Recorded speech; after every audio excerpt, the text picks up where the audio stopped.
এই ভিডিওতে থাকবে কল্যাণী লিউমিনাস ক্লাবে পুজো প্যান্ডেলের ভেতরে অসাধারণ ডেকোরেশন এবং অপূর্ব মাতৃ প্রতিমা, সাথে প্যান্ডেলের ভেতরে ও বাইরে চোখ ধাঁধানো সামুদ্রিক ঝিনুকের কাজ এবং পুজো প্যান্ডেলের সামনে সুন্দর ঝর্ণার কাজ শুরুর দৃশ্য। এর সাথে থাকবে কল্যাণী A9 স্কোয়ার পার্কের পুজো প্যান্ডেলের এবছরে কী থিম হচ্ছে, মণ্ডপের ভেতরে কাজ প্রায় শেষ, আর কল্যাণী A2 স্কোয়ার পার্কের পুজো প্যান্ডেলের এবছরের থিম কী হচ্ছে, পুজো মণ্ডপের অন্তিম পর্যায়ে কাজ চলছে। এর সাথে থাকবে প্রতিটি পুজো মণ্ডপে কিভাবে আসতে হবে, কবে উদ্বোধন হবে, দর্শনার্থীরা কবে থেকে দেখতে পাবে, নানান তথ্য সহ এই ভিডিওতে থাকবে। যাত্রাটা শুরু হয়েছিল ট্রেনে করে, গন্তব্য কল্যাণী। শিয়ালদা থেকে গেদে, শান্তিপুর, রানাঘাট কিংবা কৃষ্ণনগর লোকাল করে কল্যাণী পৌঁছানো যায়। প্রকৃতির অপূর্ব দৃশ্য আর চোখ জোড়ানো কাশফুল ভর্তি মাঠের সৌন্দর্য উপভোগ করতে করতে কল্যাণী চলে আসা যায়। কল্যাণী স্টেশন থেকে বেরিয়ে মাত্র 5 থেকে 7 মিনিট হাঁটা পথেই চলে আসা যায় কল্যাণী A9 স্কোয়ার পার্কের পুজো মণ্ডপে। কল্যাণী A9 পুজো প্যান্ডেলের এবছরের থিম হল এশিয়ার বৃহত্তম অক্ষরধাম মন্দির। এবছর 53তম বর্ষের পুজো হতে চলেছে। এর ঠিক আগের বছর হয়েছিল 4 ধাম। পুরো প্যান্ডেল জুড়ে এবছর দেবদেবীর মূর্তি লক্ষ্য করা যাবে এই A9 স্কোয়ার পার্কের পুজো মণ্ডপে। দিল্লির অক্ষরধাম মন্দিরের আদলে নির্মিত হতে চলেছে এই A9 স্কোয়ার পার্কের পুজো মণ্ডপ। দিল্লির অক্ষরধাম মন্দিরটি সম্পর্কে কিছু কথা জেনে নেওয়া যাক। দিল্লির অক্ষরধাম মন্দিরটি বিশ্বের সবচেয়ে বড় সর্বাঙ্গীন হিন্দু মন্দির বা দিল্লির স্বামীনারায়ণ অক্ষরধাম মন্দির। মন্দিরের মূল অংশটি প্রায় 141 ফুট উঁচু, 316 ফুটের মতো চওড়া এবং প্রায় 356 ফুট লম্বা বিশিষ্ট মন্দির। আর মন্দিরের মধ্যে রয়েছে 234টি পিলার। পুরো মন্দিরটি রাজস্থানের গোলাপি বেলেপাথর ও ইটালি কারারা মার্বেল দ্বারা নির্মিত। এখানে লক্ষ্য করা যাচ্ছে এই যে ফাইবারের মূর্তিগুলি রাখা আছে সেগুলি এই পুজো প্যান্ডেলের গায়েতে স্থাপন করা হবে। এই সব ফাইবারের দেবদেবীর মূর্তিগুলি এই মাঠের এই অংশতেও এই ফাইবারের মূর্তিগুলোকেও এখানে রাখা রয়েছে। এইগুলোও সব মণ্ডপের গায়েতে স্থাপন করা হবে। এখানে লক্ষ্য করা যাচ্ছে পুজো প্যান্ডেলের ওপরের অংশে অর্থাৎ চূড়ার দিকের কাজ অনেকটা এগিয়েছে এবং নিচের দিকের অংশের কাজ কিছুটা বাকি রয়েছে। এই যে নিচের দিকের অংশ, এখানে কাজ কিছুটা বাকি রয়েছে। আর এই যে থার্মোকলের কাজ এবং এই যে দেবদেবীর ফাইবারের মূর্তিগুলি সমস্ত পুজো প্যান্ডেলের গায়েতে স্থাপন করা হবে। আর এটি হলো পুজো প্যান্ডেলের ভেতরের অংশ, এটি উপরের অংশ। এখানে দেখা যাচ্ছে বেশিরভাগ কাজ শেষ হয়েছে, এখনই দেখতে কত সুন্দর লাগছে। মণ্ডপের গায়ে বিভিন্ন দেবদেবীর মূর্তি ইনস্টলেশন করা হয়েছে। এই সমস্ত মূর্তিগুলি ইনস্টলেশন হয়েছে, বিভিন্ন পৌরাণিক কাহিনী এখানে চিত্রিত হয়েছে। কল্যাণী A9 স্কোয়ার পার্কের পুজো মণ্ডপটি শোনা যাচ্ছে মহালয়ার দিন উদ্বোধন হতে পারে এবং মহালয়ার 2-3 দিন পরে হয়তো দর্শনার্থীদের জন্য খোলা হতে পারে। এটি হলো মূল পুজো মণ্ডপ, এখানেই দেবী অধিষ্ঠান করবেন। বলা যেতে পারে এবছর A9 স্কোয়ার পার্কের পুজো নতুন চমক সৃষ্টি করতে চলেছে। কল্যাণী A9 পার্ক থেকে 10-15 মিনিট হাঁটা পথেই চলে আসা যায় এই কল্যাণী A2 স্কোয়ার পার্কের পুজো মণ্ডপের সামনে। কল্যাণী A2 স্কোয়ার পার্কের পুজো এবছরের থিম হলো থাইল্যান্ডের গোল্ডেন বৌদ্ধ মন্দির। এবছর 76তম বর্ষের পুজো হতে চলেছে। এর ঠিক আগের বছর কনসেপ্ট ছিল মর্তে এলো মা টেরাকোটার সাজে। এই পুজো মণ্ডপটি কল্যাণী শিক্ষায়তন স্কুলের মাঠে হয়ে থাকে। প্রতি বছরের মতো এবছরও নতুন চমক সৃষ্টি করতে চলেছেন এই A2 স্কোয়ার পার্কের পুজো। এখানে লক্ষ্য করা যাচ্ছে প্যান্ডেলের কাজ অনেকটা এগিয়ে গেছে এবং শিল্পীরা ব্যস্ততার সাথে কাজ করে চলেছেন। এটি হলো সিঁড়ি, আর এটি হলো প্যান্ডেলের ভেতরের অংশ। ভেতরের অংশেরও কাজ প্রায় অনেকটাই শেষ, আর এটি হলো ওপর দিকের অংশ। এখনই কত সুন্দর লাগছে, এটি যখন সম্পূর্ণ হবে এর সৌন্দর্য অনেক গুণ বৃদ্ধি পাবে।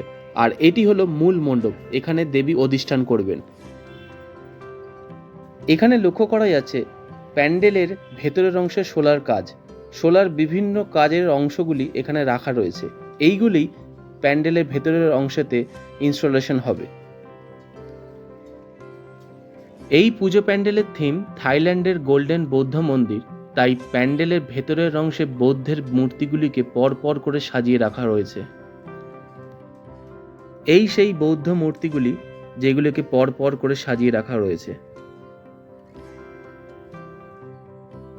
এখনই কত দেখতে সুন্দর লাগছে। আর এই সুন্দর এই ঝাড়বাতিগুলি মণ্ডপের বিভিন্ন অংশে রাখা রয়েছে। আর এখানে হচ্ছে ঝাড়বাতি রাখা রয়েছে ওপরের অংশেতে। এখনই কত সুন্দর লাগছে, এটি যখন সম্পূর্ণ হবে এর সৌন্দর্য অনেক গুণ বৃদ্ধি পাবে। শোনা যাচ্ছে এই পুজো মণ্ডপটি উদ্বোধন হতে পারে মহালয়া কিংবা তারপরেই, এবং দর্শনার্থীদের দেখার সুযোগ তারপরেই হতে পারে।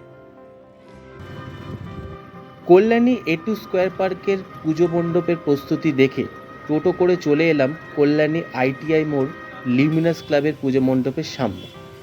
এই পুজো প্যান্ডেলের আসার সবচেয়ে কাছের রেলওয়ে স্টেশন হলো কল্যাণী ঘোষপাড়া। এইখান থেকে মাত্র 5 মিনিট হাঁটা পথেই পড়বে এই পুজো মণ্ডপটি। শিয়ালদা থেকে কল্যাণী সীমান্ত লোকাল ধরলে এই কল্যাণী ঘোষপাড়া স্টেশনে সরাসরি আসা যায়। কল্যাণী ITI মোড় লিউমিনাস ক্লাবের এবছরের থিম ব্যাংককের অরুণ মন্দির। এই বছর এই পুজো মণ্ডপের উচ্চতা হতে চলেছে প্রায় 170 থেকে 180 ফুটের কাছাকাছি। সমগ্র প্যান্ডেল জুড়ে সামুদ্রিক ঝিনুকের ব্যবহার করা হয়েছে। এখানে লক্ষ্য করা যাচ্ছে প্যান্ডেলের চারপাশে এই মাঠটিতেই ফুলের গাছ লাগানো হচ্ছে। এই সুবিশাল মাঠটিকে ফুলের গাছে ভরিয়ে এর সৌন্দর্যকে বৃদ্ধি করার কাজ চলছে। এর সাথে প্যান্ডেলের অপূর্ব সৌন্দর্য এখানে লক্ষ্য করা যাচ্ছে। এই কল্যাণী ITI লিউমিনাস ক্লাবের পুজো প্যান্ডেলের বৈশিষ্ট্য হলো প্যান্ডেলের ভেতরের অংশে এবং প্যান্ডেলের বাইরের অংশে সম্পূর্ণ সামুদ্রিক ঝিনুকের কাজ দিয়ে এই পুজো প্যান্ডেলটি তৈরি করা হয়েছে। এর সৌন্দর্য অনেক গুণ বৃদ্ধি পেয়েছে। এখানে লক্ষ্য করা যাচ্ছে সামুদ্রিক ঝিনুকের বিভিন্ন কাজের এবং নানা রকম ডিজাইনের মাধ্যমে ও শিল্পীদের নিপুণ দক্ষতায় আর কঠোর পরিশ্রমে এই পুজো প্যান্ডেলের সৌন্দর্য বৃদ্ধি পেয়েছে, তার নিদর্শন এখানে লক্ষ্য করা যাচ্ছে। কি সুন্দরভাবে ঝিনুকগুলোকে পর পর পর পর করে সাজিয়ে তার সৌন্দর্যকে বৃদ্ধি করেছে, এবং এই ওপরের অংশে ঝিনুকের এই কি সুন্দর ডিজাইনগুলি এবং কলকাগুলিকে অসাধারণ ফুটিয়ে তুলেছেন শিল্পীরা। সত্যি বলা যেতে পারে এই বছরে এক অন্যতম সৃষ্টি করতে চলেছেন এই পুজো মণ্ডপের শিল্পীরা এবং কর্মকর্তারা। ব্যাংককের অরুণ মন্দিরের আদলে নির্মিত হতে চলেছে এই পুজো মণ্ডপটি। এই ব্যাংককের অরুণ মন্দির সম্পর্কে কিছু কথা জেনে নেওয়া যাক। থাইল্যান্ডের রাজধানী হলো ব্যাংকক, আর এই ব্যাংককেই অবস্থিত অরুণ মন্দির। এটি ছায়াফ্রায়া নদীর তীরে অবস্থিত। পর্যটক এবং দর্শনার্থীরা বেশিরভাগ নৌকা করেই যান এই মন্দির দর্শন করতে। মন্দিরটি কম বেশি 270 ফুট উচ্চতা সম্পন্ন। মন্দিরের গায়ে অসাধারণ কারুকার্যে খচিত এই মন্দির। হিন্দু দেবতা অরুণা মন্দির থেকে মন্দিরটির নাম এসেছে। এখানে লক্ষ্য করা যাচ্ছে পুজো মণ্ডপের সামনে সুন্দর ঝর্ণার কাজের শুরুর দৃশ্য। এখানে ঝর্ণার কাজ শুরু হয়েছে। ঝর্ণার অংশটিতে বিভিন্ন লাইটের খেলায় এই পুজো প্যান্ডেল ও মাঠের সৌন্দর্যকে অনেক গুণ বৃদ্ধি করবে। আর এটি হলো পুজো প্যান্ডেলের ভেতরের অংশ। এখান দিয়ে প্রবেশ করে সরাসরি মাতৃ প্রতিমাকে দর্শন করতে হবে। এখানে লক্ষ্য করা যাচ্ছে প্যান্ডেলের ভেতরের অংশে ঝিনুকের ব্যবহার হয়েছে। সমগ্র প্যান্ডেল জুড়ে বৌদ্ধ মূর্তি এবং ফুলের নানা রকমের ডিজাইন লক্ষ্য করা যাচ্ছে। আর সামনেই লক্ষ্য করা যাচ্ছে অপূর্ব মাতৃ প্রতিমাকে। ভেতরে প্রবেশ করার মাত্রই মনে হবে শিল্পীদের নিপুণ দক্ষতা এবং দীর্ঘদিন ব্যাপী কঠোর পরিশ্রম। প্যান্ডেলের চারিদিকটা যেমন সুন্দর, প্যান্ডেলের উপর অংশটি আরও সুন্দর। বিভিন্ন ঝাড়বাতি ও কারুকার্য দিয়ে প্যান্ডেলটিকে সৃষ্টি করা হয়েছে। বলা যেতে পারে এবছর আইটিআই মোড লুমিনাস ক্লাবের পুজো মণ্ডপটি এক নতুনত্ব সৃষ্টি করতে চলেছে দর্শনার্থীদের কাছে। শোনা যাচ্ছে মহালয়ার দিন এই পুজো মণ্ডপটি উদ্বোধন হতে চলেছে। মায়ের প্রতিমাকে স্বর্ণালঙ্কারে সজ্জিত করা হবে। মহালয়ার দিন কিংবা 2-3 দিন পর থেকেই হয়তো দর্শনার্থীদের জন্য দেখার সুযোগ করে দেওয়া হতে পারে।